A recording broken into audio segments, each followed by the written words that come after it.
Make it simple. Tiruvannamalai போகிறத பற்றி வீட்டில் ஒரு பேச்சு வந்துச்சு. அப்போ என் சின்ன பையன் கேட்டான், அங்கே என்ன சாமிப்பா இருக்குன்னு.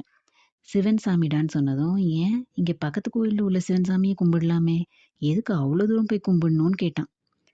அவன் கேள்வியில் ஆழமாக தர்க்க ரீதியாக நிறைய விஷயங்கள் இருந்தாலும் எனக்கு தோணுனது இது ஒன்று தான்.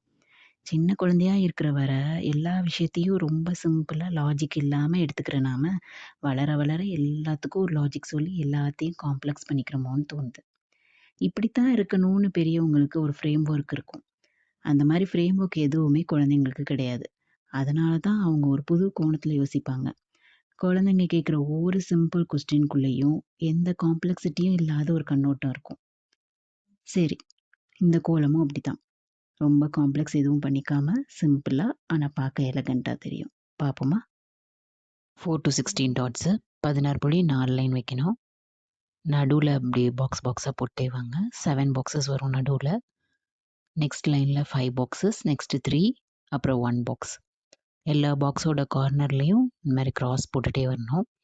கடைசி எல்லா கார்னர்ஸையும் கனெக்ட் பண்ணால் ஒரு ஆக்டகன் ஷேப் வரும். ஸோ ஆக்டகன் கம்ப்ளீட், எல்லா ஆக்டகனையும் கம்ப்ளீட் பண்ணிங்கன்னா கோலம் கம்ப்ளீட் ஆயிடும்.